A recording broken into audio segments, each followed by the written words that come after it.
Shalom, shalom, shalom, haleluya, haleluya, puji Tuhan, selamat pagi. Sungguh Tuhan kita baik dan teramat baik, amin. Dan dalam kebaikan sekali lagi Tuhan sudah membangunkan kita di hari ini, Jumat 7 Juli tahun 2023. Percayalah, kita pasti akan diberkati hari ini sama seperti Tuhan sudah memberkati kita di sepanjang malam yang telah kita lewati, amin.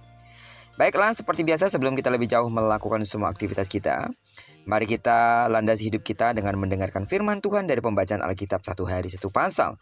Dan mulai hari ini sampai 5 hari ke depan, kita akan melanjutkan pembacaan kita dari kitab 1 Tesalonika. Seperti Tuhan sudah bicara banyak kepada kita dalam kitab Kolose, maka melalui kitab 1 Tesalonika ini pun Tuhan akan bicara kepada kita. Karena itu jangan lewatkan satu hari pun, cuma 5 hari saja. Tetaplah setia, jaga rohmu untuk tetap haus dan lapar akan firman Tuhan. Dan itu artinya setiap hari saudara siap untuk semakin diberkati. Amin. Baiklah, judul renungan kita di hari pertama dari kitab 1 Tesalonika, pasal yang pertama, ayat pertama sampai dengan ayat ke-10 ini, bertumbuh bagi kemuliaan Tuhan. Sebagai pengantar renungan ini, saya akan coba bacakan untuk kita ayat yang kedua sampai dengan ayat yang ketiga dengan judul perikop buah pemberitaan Paulus.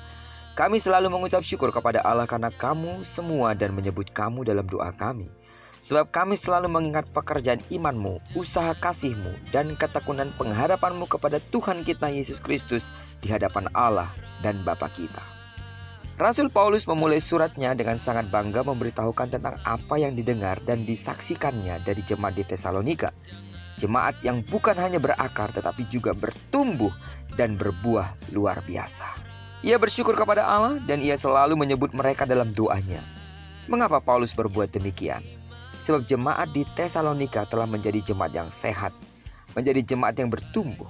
Iman mereka terus menghasilkan perbuatan baik, kasih mereka terwujud secara nyata, dan mereka terus bertekun dalam pengharapan akan kedatangan Kristus yang kedua kalinya. Hal ini menunjukkan bahwa mereka sungguh-sungguh umat pilihan Tuhan dan Tuhan mengasihi mereka. Mereka menjadi umat pilihan Tuhan karena mereka dengan hati terbuka menerima Injil yang disampaikan Paulus.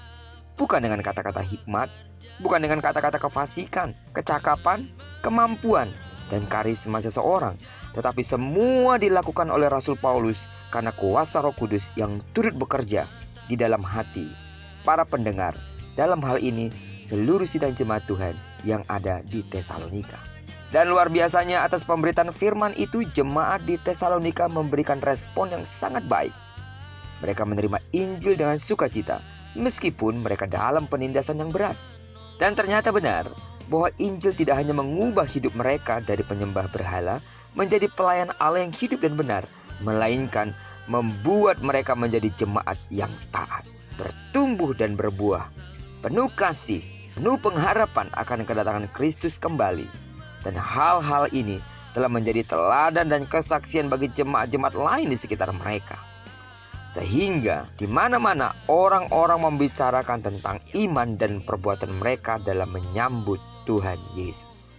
Sidang jemaat Tuhan, yang jadi perenungan kita di pasal pertama dari kitab Tesalonika ini, bagaimana dengan kita? Apakah iman kita bertumbuh? Apakah kasih kita sudah nyata? Apakah kita telah melayani sesama? Bagaimana pengharapan kita?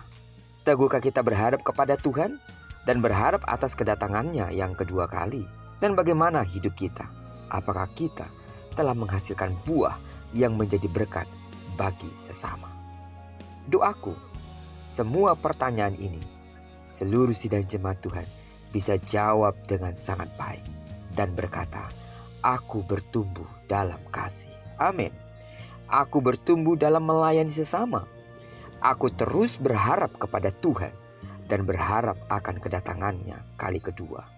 Dan aku telah menghasilkan buah di mana hidupku telah menjadi berkat bagi sesama. Amin, sidang jemaat Tuhan.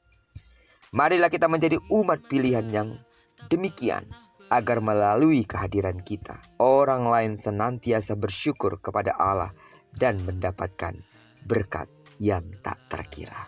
Doaku seluruh sidang jemaat Tuhan, anak-anak Tuhan dimanapun saudara berada. Saudara pasti bertumbuh di dalam Tuhan.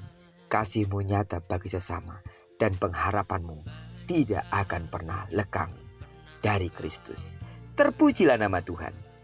Diberkatilah kita di sepanjang hari ini, digenapi firman-Nya telah berjanji bahwa apa yang dikerjakan tangan kanan dan tangan kiri kita dibuatnya berhasil. Amin.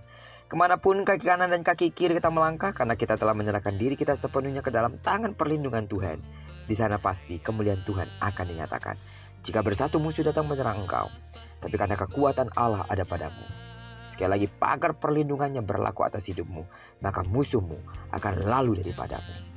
Bagi sedang jemaat Tuhan yang sakit secara fisik, dengarkanlah dalam nama Yesus sembuhlah sesuai dengan takaran imanmu. Diberkatilah kita bersama dengan orang-orang yang kita kasihi, serta bersama dengan orang-orang yang kita cintai dimanapun mereka berada. Terpujilah nama Tuhan. Shalom.